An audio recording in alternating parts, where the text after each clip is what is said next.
Good evening. You're watching Breaking Today News right here on Switch TV. I am Lincoln Wambogo. Our sign language interpreter is Teresia Washira. We have a lot in line for you tonight, but first, let's take a look at the headlines.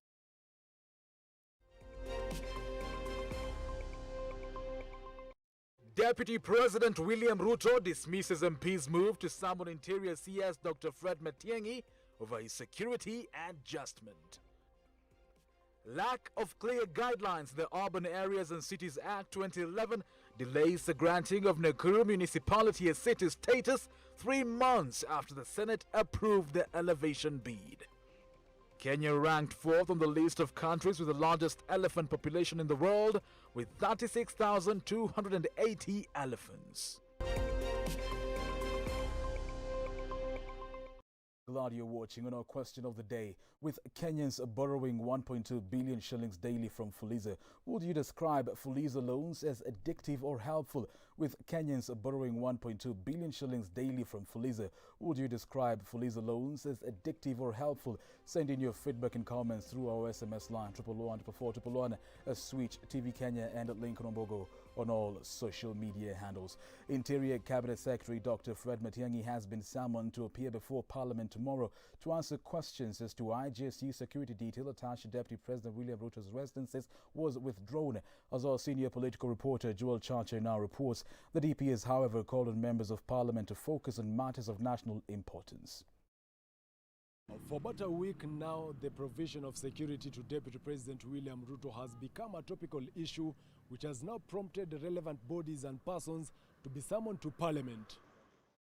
For Interior Cabinet Secretary Dr. Fred Matiangi, who in the recent past has been snobbing such summons, his office has confirmed that he will appear before the National Assembly Departmental Committee on Administration and National Security to be grilled on what informed the changes of security manning Ruto's homes. However, DP Ruto has asked the MPs to focus on what he terms as other important issues that will serve the interest of the common mwananchi. Tafadhali, bunge la taifa la Kenya, mimi nawaomba, wachaneni na kupoteza muda wa bunge kujadiliana sijui ni askari wa GSU watakuwa kwa DP ama ni askari wa AP. Mimi natosheka na askari yeyote ambaye ameletwa hapa. Wale wa AP ni professional security personnel. Wale wa GSU ni professional security personnel. Meanwhile, an ODM legislator has castigated Ruto for what he says is politicizing the security matter. Sasa sisi tunasimamia uhai ya wananchi. Angalia baby upendo. Hata watchman nako kwa nayo. Na wewe umepewa askari karibu ngapi? You know, a soul is as important to God of any kind. Mambo ya kutoa GSU kuweka AP, hiyo ni administrative position. Na ningeuliza DP yeye mwenyewe. Wakati sisi tulikuwa tunapigiwa tear gas, tulikuwa napigiwa hata security katolewa, kila kitu, yeye alikuwa wapi? Mbona hakuongea? But even as the Ruto appears to downplay the issue, his chief of staff Ken Osinde wrote to the IG demanding restatement of the GSU officers. Joel Chacha, Switch TV, Nairobi. Thank you, Joel Chache. Deputy President William Ruto has continued to castigate the BBI process, maintaining his stance that it was the biggest fraud in Kenya's history. While speaking to small-scale traders from Dagoretti, Deputy President has described the BBI bill as an unnecessary burden to Kenyans as it was not needed for more resources to be allocated to counties. Shilangatich with the details. The BBI ruling continues to elicit mixed responses from leaders across the political divide, with Deputy President William Ruto now saying that leaders should stop lying to Kenyans that BBI was good for the country. The biggest fraud that ever happened in the Republic of Kenya. Ya kwamba wale ambao walikuwa wanasukuma hii mambo ya BBI, saa hizi wanatuletea ukora na uongo na utapeli. Ati tulikuwa tunataka kupitisha BBI ati ipatikane tax holiday kwa vijana. Hauhitaji kubadilisha katiba tax holiday ipatikane kwa vijana. Nimeona huyu mtu ya kitendawili akienda kule Murang'a kuhujumu watu wetu. BBI ilianguka, mlipoteza pesa, mlipoteza constituency. Kwanza tumefurahi kuona yeye kanisani. Tumefurahi kwa sababu hapo mbeleni alikuwa anasema watu wasiende kanisani. While speaking on Raila Odinga's visit to Murang'a, Mathira MP Rigathi Gachagua insists that his visit might have come a little too late in search of votes ahead of the 2022 polls. He maintains the BBI was only meant for creating positions for the few individuals. BBI ilikuwa ni ya kutengeneza viti 5. Na hiyo maneno imekwama, na ndio unaona wanashida pale Mombasa wakiumwa na kichwa, wakitafuta formula. Kwa sababu hiyo ilikuwa kwa BBI ya kupangia hao wanaume 5 hizo viti. Lang'ata MP Nixon Korir drumming support for the DP, crowning him the president of the Hustlers. Keti walete candidate wao wa president wa 2022 ni nani? Ashindane na candidate wetu wa Hustler ambaye ni William Samoei Ruto. Wawache sarakazi mingi, si ndio? Despite its death at the Court of Appeal, the BBI continues to elicit reactions from political leaders, with some riding on the narrative to gain political mileage ahead of the 2022 polls. Sheila Ngetich, Switch TV, Nairobi. Thank you, Shilling Etich. Eastleigh business community in Nairobi has expressed harassment in taxation. The community today invited the former Prime Minister Raila Odinga to express their views, and Raila had this to say in addressing the tax harassment complaint from the community. Business builds a society, and it is the responsibility of a government to create an enabling environment for businesses to thrive. It is one way of facilitating upward social mobility in a society. So a conducive environment is absolutely necessary. As they have said, there were issues over which they are not happy. For example, the issue of what they consider to be overtaxation or harassment by the tax officers is one issue. We're saying that it is important that each and every person or citizen pays taxes. Remember, in our Grand Coalition government, we kept on emphasizing to our people the responsibility to pay taxes. But taxation should also not be punitive, because if it is punitive, then there's always a tendency for evasion of paying taxes. So what these people are saying is that they don't mind paying taxes, but they want the taxes to be reasonable and be also collected in a humane manner. On other stories, Kenya is now 4th on the list of countries with the largest elephant population in the world, joining Zimbabwe, Botswana and Tanzania with a population of 36,280 elephants. This is according to the just released census report by the Kenya Wildlife Service. David Kagina with more. Earlier this year, Kenya conducted its first and unique animal census that lasted 2 months, May and June. The results of this census are pleasing, with the population of animals noted to have increased immensely, especially for the Big Five, placing Kenya on the 4th position, for example, on the list of countries with the richest elephant population on the continent, behind Zimbabwe, Botswana and Tanzania.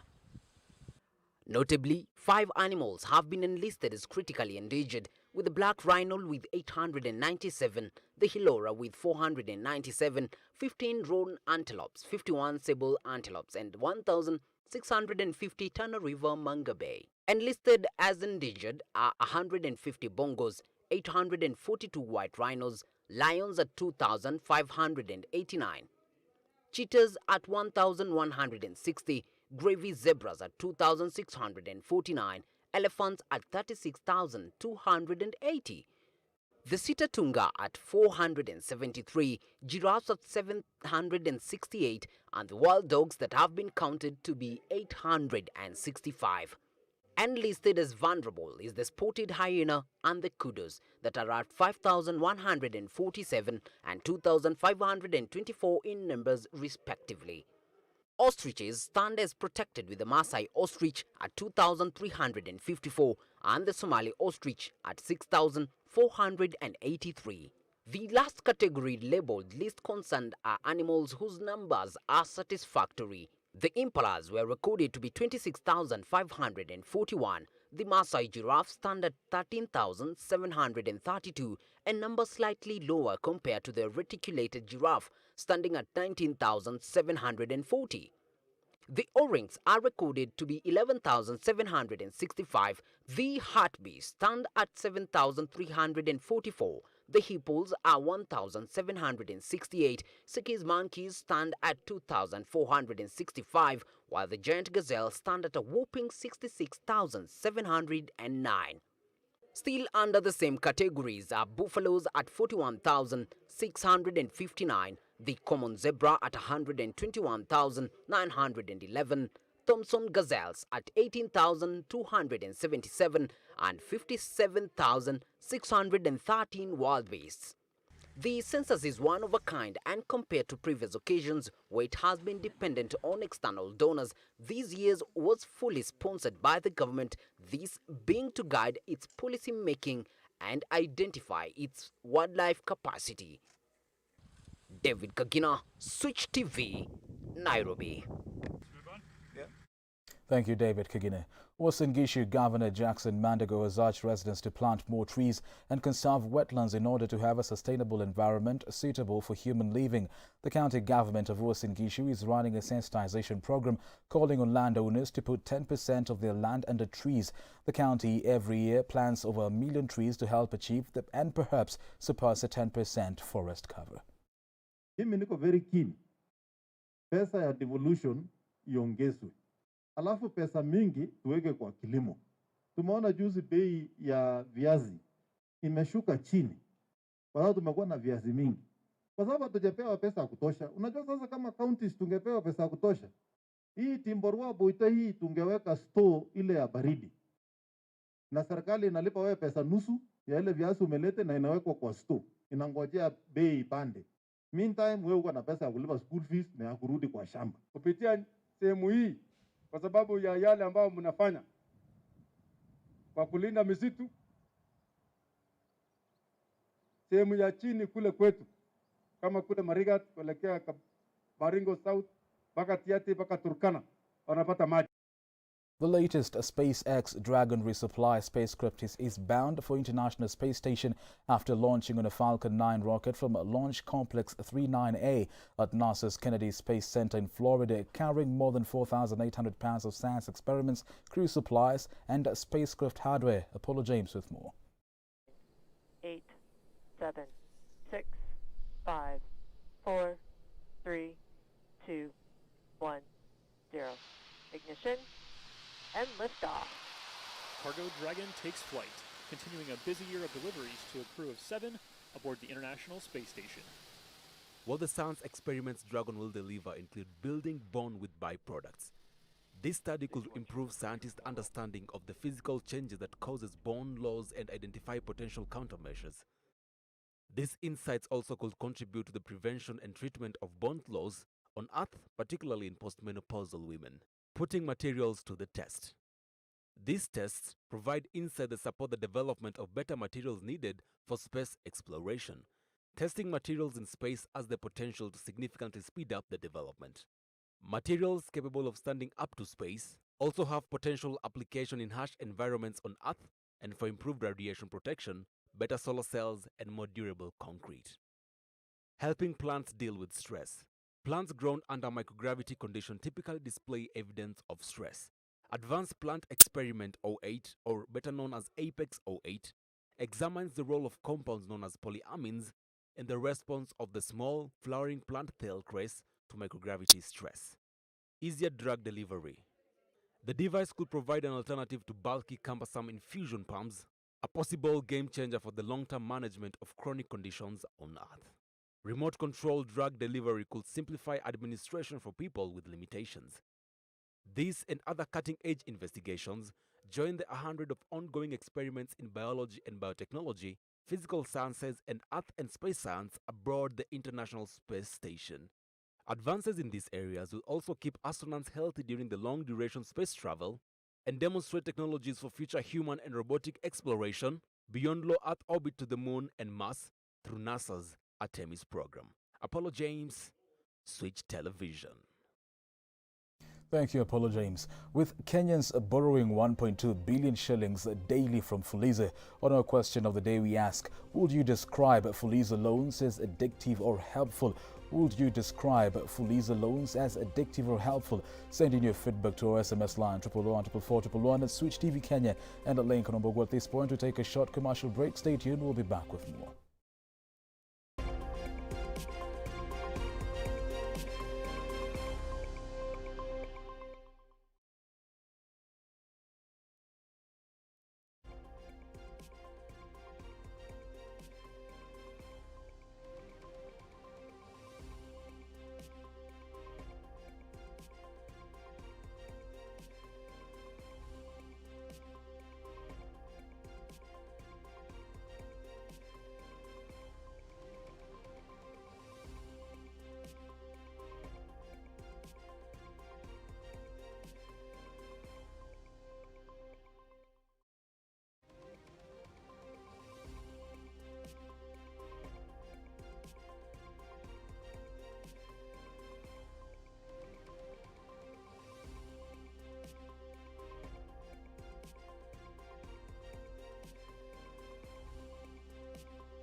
Welcome back and thank you for keeping it Switch TV. Earlier on, we asked you a question of the day. With Kenyans borrowing 1.2 billion shillings daily from FELIZ, would you describe FELIZ loans as addictive or helpful? Now, this is just some of your feedback. Pauline Minor says, FELIZ, of course, is very helpful. Once I've FELIZed, I am good to go. Sue JC says, if one is disciplined, they're very helpful, though you also lose a lot in the interest because the interest is very high.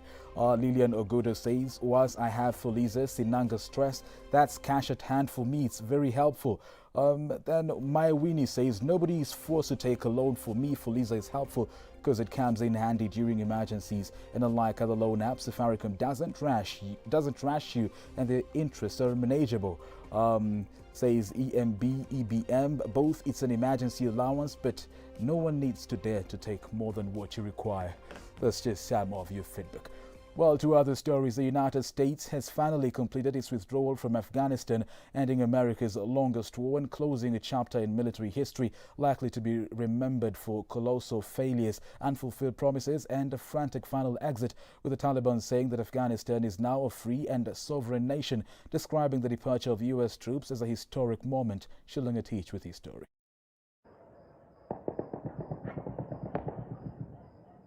Taliban fighters took charge of Kabul's airport as the last U.S. soldiers flew out of the country today, as celebratory gunfire and fireworks lit up the Kabul night sky. Following the pullout, Taliban fighters were seen exploring Kabul airport and taking over its facilities left behind by the U.S. soldiers. Some fighters were wearing discarded U.S. military uniforms and equipment flanked by guards dressed in Special Forces combat kit, inspecting destroyed U.S. helicopters. The Taliban's so-called Badri 313 Special Forces unit posed for pictures brandishing U.S. rifles and flying the group's white flag. Taliban leaders walked victorious through the airport, led by the Taliban spokesperson Zabihullah Mujahid, who said the Taliban have no doubt that the Islamic Emirate of Afghanistan is a free and sovereign nation and promised to protect freedom, independence and Islamic values. Earlier, Marine General Frank McKenzie, head of U.S. Central Command, announced that the last American troops flew out of Kabul just before midnight local time. The U.S. Embassy in Kabul suspended operations today. However, despite the withdrawal of personnel from Kabul, the U.S. government has pledged to continue assisting U.S. citizens and their families in Afghanistan from Doha, Qatar. So far, the U.S. has evacuated about 123,000 civilians, including 6,000 American citizens, in what was its largest non-combatant evacuation in U.S. Army history. The UK's Foreign Secretary says there are still hundreds of UK nationals in Afghanistan days after the country's last evacuation flight left the capital, Kabul. But the government is still hoping to evacuate everyone who is eligible and has been in contact with third countries that could serve as a route to the UK. Japanese Foreign Minister Toshimitsu Motegi says his country has temporarily moved its embassy from Afghanistan to Turkey, but now plans to relocate it to Qatar. At the same time, the Taliban are in talks with Qatar and Turkey about the management of Kabul airport and should secure the airport as soon as possible so that people who want to leave Afghanistan can do so using commercial flights. With its growing investment in Afghanistan, its extensive investments in Pakistan and its geopolitical interest at stake, China is watching very closely the developments in the region following the withdrawal of the U.S. troops from Kabul. Shilling Atich, Switch TV.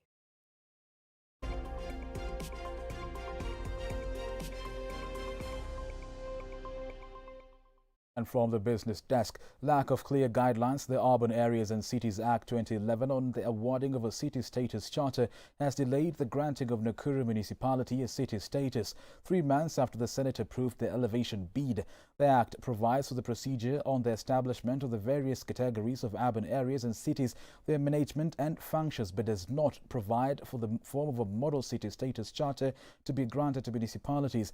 Governor Lee Kinyanjui has said Nakuru County residents were hopeful that President Uhuru Kenyatta will sign and award the city status charter this August, but the lack of the statutory basis to conform with the provisions of the Act has delayed the process.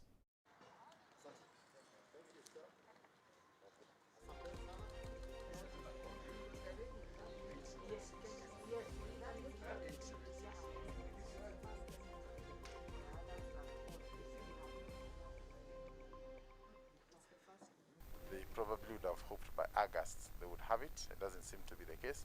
But I think within reasonable time, once we have finished the documentation, then I think the process will kick in and we'll be able to make that very important and necessary step moving forward. We have developed a draft charter and we also developed a report We are cognizant of the fact that there was an ad hoc team that prepared a report in 2019, but since then, between 2019 and 2021, there have been other new developments, and we thought that it is necessary that we capture those new developments since 2019. Meanwhile, the Kenya Association of Music Producers, CAMP, Performers Rights Society of Kenya and the Music Copyright Society of Kenya have quashed the Kenya Copyright Board's move of revoking their licenses due to failure to meet their licensing conditions on 23rd August 2020. Flora Limuki reports.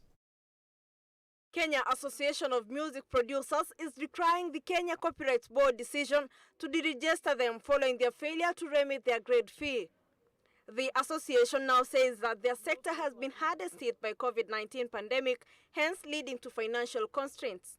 We are not immune as members of CMOs because we are operating within very harsh environment precipitated by the COVID-19, and the effect of COVID-19 have made us even to reduce our operations. In May 2020, President Uhuru Kenyatta directed the Ministry of Sports, Culture and Heritage to set aside 100 million shillings to caution local artists from the effects of coronavirus pandemic.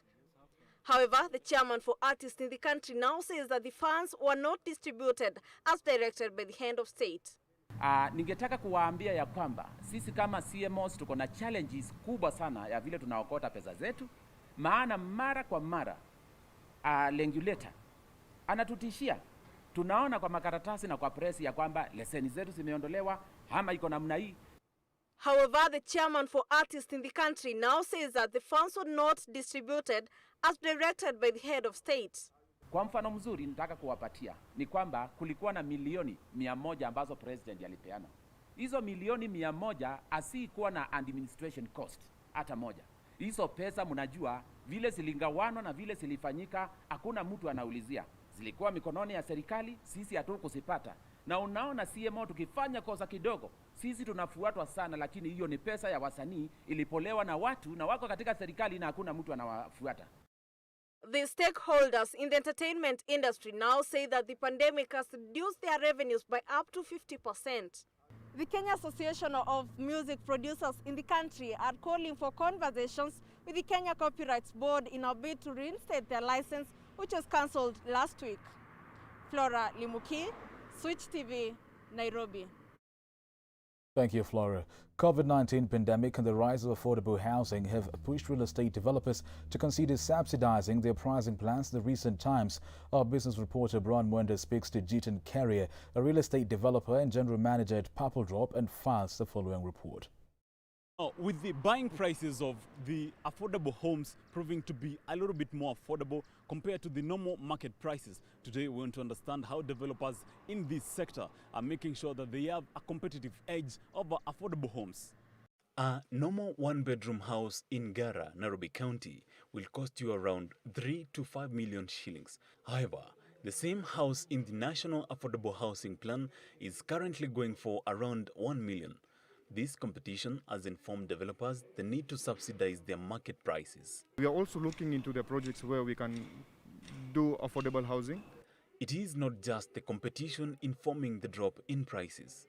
With the onset of COVID-19 in the country, Kenyans have put less priority when it comes to purchasing a home, which has also influenced the lowering of prices of these homes in the market. Due to Kenyans resolving to work from home during the pandemic, there has been a drop in demand for office spaces, which has subsequently led to a drop in pricing plans by developers. Nowadays, even in the design stage, they are implementing a small space for their study room or where they can put their office space, and they can also work from home. Should the trend progress, are we looking at subsidized rental prices in the near future? Brian Mwenda, Switch TV, Nairobi.